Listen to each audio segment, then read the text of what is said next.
Hello everyone, Ryan here with Product Impressions, and today we have another pair of headphones to take a look at. These are the new Major 4 headphones from Marshall.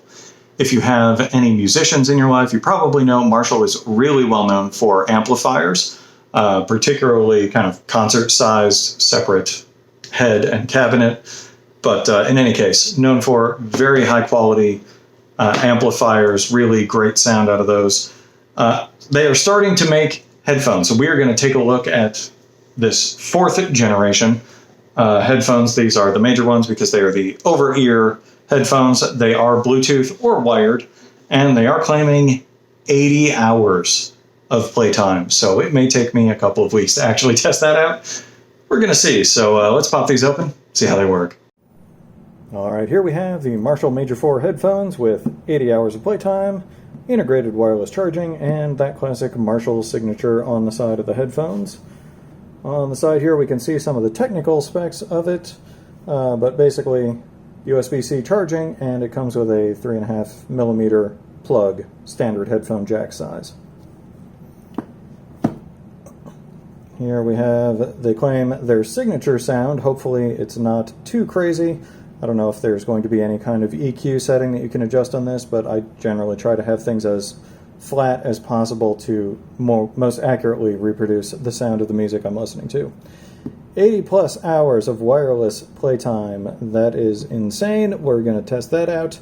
Wireless charging, Bluetooth 5.0, multi-directional control knob. That is kind of a novel control function for headphones, so we're going to have to see how that works. And collapsible for travel. Let's go ahead and pop these out.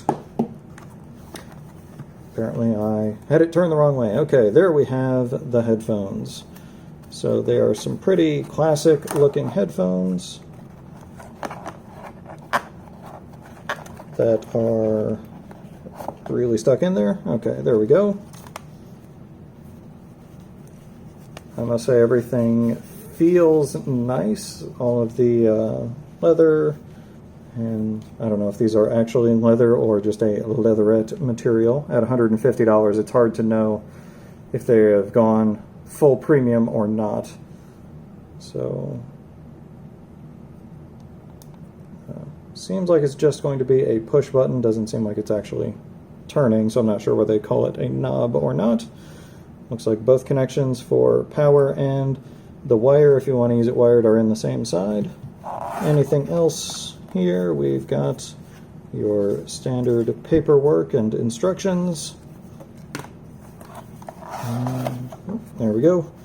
And there we've got a USB-C and headphone jack wire. So, alright, everything that they claim is there. And I must say that does feel like it is a thick and nice cable. So you are getting some pretty quality cables with this. Very nice. We're going to have to get these things charged up. Let's see how they sound. All right, I've been using these Marshall headphones for about 2 weeks, and I must say the sound quality out of these is fantastic. I would say that it's right up there with the top-of-the-line Sony Bose headphones. It is $150 and does not have noise canceling, so that is a steep price tag for not having noise canceling.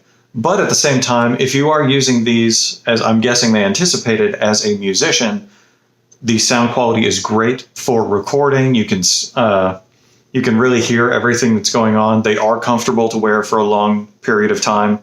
I've never found on-ear headphones to be particularly comfortable. They always end up squeezing too much, and as you can tell, I have some thicker side pieces on my glasses. Those always become uncomfortable.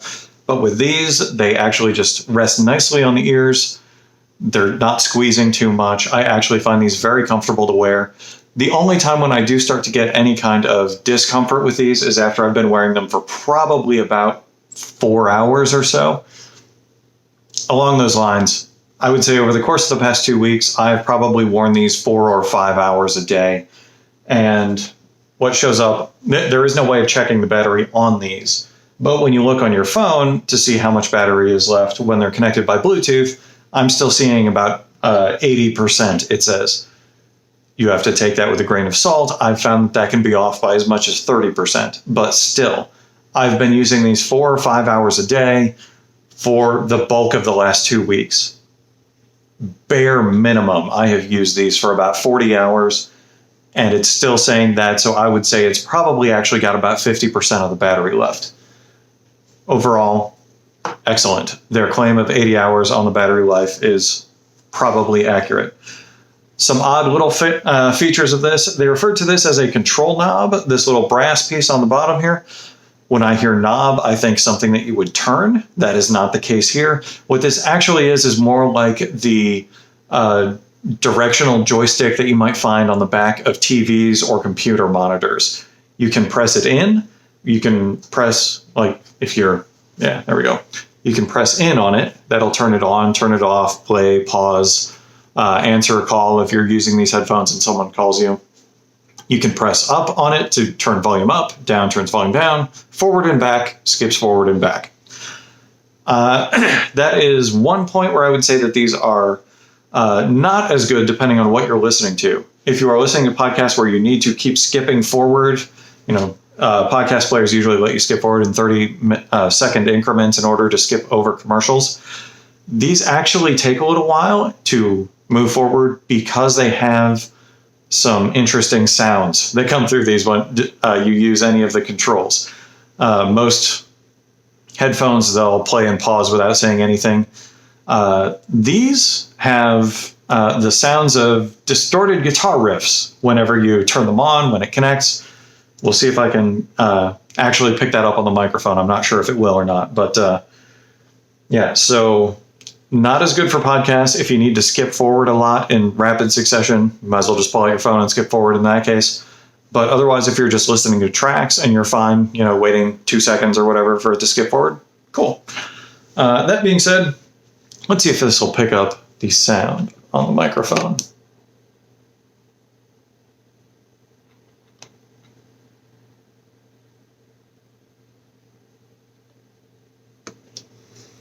All right, hopefully you can hear that. There was kind of a distorted dun dun dun dun dun. That is the sound of it actually powering on, and then there was a little chirp after that. That's the sound of it connecting. Basically, anything where you might expect to hear some kind of auditory feedback from doing something on these, it's going to be a guitar riff instead of, Sony. I think Bose, I'm not sure. They always have like some woman's voice that says, power on, connected. This, you always get the little guitar riffs, which is kind of cool.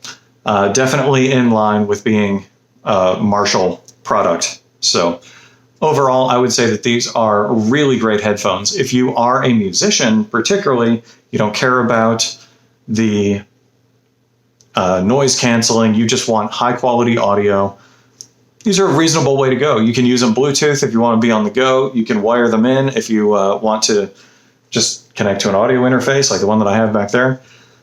Overall, I'm very impressed with these. Are they worth the $150? It seems reasonable. These are high-end headphones. You can use them for recording. They're very simple.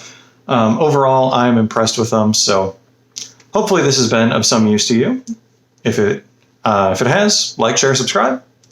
See you next time.